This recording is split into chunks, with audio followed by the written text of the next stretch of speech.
আছোঁ ভিতৰলৈ আহি থাকক আপোনালোকে। এইবোৰ দেখিছে আপোনালোকে, কি সুন্দৰ পৰিৱেশ এটা আছে ইয়াত।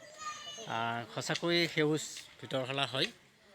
ইয়ালৈ আহক, যদি মনবোৰ বেয়া লাগিছে ভাল লাগিব, আৰু এইবোৰ চালে নিশ্চয় আপোনালোকৰ আনন্দ লাগিব।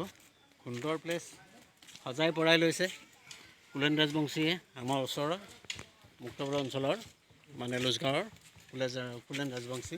আমি এটা ভিডিঅ' দিম, মই ইউটিউব কৰি থাকোঁ। এয়া মানে কুলেন ৰাজবংশী, আৰু এওঁৰ প্ৰস্তুতিতে ইমান ধুনীয়া পৰিৱেশ এটা সৃষ্টি হৈছে, আমি গৌৰৱান্বিত হৈছোঁ। ভাল লাগিছে। এখেতে দুআষাৰ কথা ক'ব, এওঁ কেনেকৈ আগবঢ়ালে বস্তুটো, অনুষ্ঠানটো কেনেকৈ কৰি আছে? নাই, এইটো মানে কি দেখিলোঁ যে প্ৰাকৃতিক এটা সুন্দৰ পৰিৱেশ আছিলে। মই কৈছোঁ ইয়াতে বনাই কিনে মানুহৰ অলপমান ৰেষ্ট লোৱা বা অকণমান ঘূৰা ফুৰা এনেকুৱা আমাৰ উত্তৰ জেগা এটা নাই, বাহিৰৰ ফালে আছে। সেই দেখি কিনে ভাবিলোঁ আমাৰ ইয়াতো কি হয়, জেগাটো যিটো আছে পৰি ইয়াতে সেনেকৈ বনোৱাৰ প্ৰস্তুতি লৈ পেলাই এতিয়া আৰম্ভ কৰিছোঁ আৰু।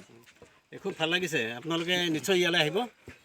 আমি আহি আচলতে উদ্বোধনী সদৃশ হ'ব অনুষ্ঠানটো, ছুপাৰষ্টাৰ মাধ্যমেদি বিভিন্ন কালচাৰেল ইয়াত থাকিব, আৰু আপোনাৰ অন্য সময়তো থাকিব। কোনোবাই এইবিলাক গান চান গালে ইয়ালৈ আহিব পাৰিব, গান চান গাওক, এনজয় কৰক, সুন্দৰ ঠাই। আমি আগবাঢ়ি আছোঁ। Thank U.